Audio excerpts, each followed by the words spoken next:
ভগবানগোলা থানায় ৭৮তম স্বাধীনতা দিবস উদযাপন করল ভগবানগোলা থানার ভারপ্রাপ্ত আধিকারিক দীপক ঘোষ ও তার ফোর্সদের নিয়ে এদিন ৭৮তম পতাকা উত্তোলন করেন। জানা যায় ১৯৪৭ সালের ১৫ই আগস্ট এই দিন ভারতে স্বাধীনতা এসেছিল, আর তারপর থেকেই ৭৮তম বছরে পদার্পণ করলো।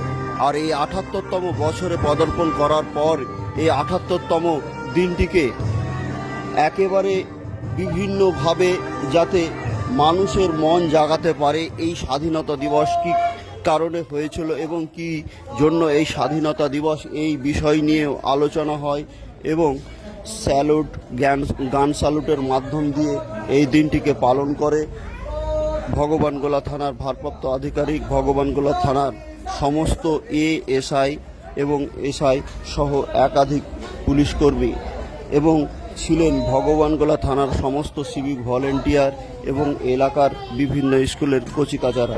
সকলের উপস্থিতিতে এই দিন দেখা যায় পতাকা উত্তোলন ও একে অপরের সঙ্গে কুশল বিনিময় করা। এই ১৯৪৭ সালে কিভাবে ভারতে স্বাধীনতা এসেছিল এই নিয়েও আলোচনা হয় বেশ কিছুক্ষণ ধরে। সেই ছবি ধরা পড়ে আমাদের সময়ের কথা চ্যানেলে। খবরটি ভালো লাগলে অবশ্যই শেয়ার করবেন এবং অপরকে দেখার সুযোগ করে দেবেন। জয় হিন্দ, বন্দে মাতারাম।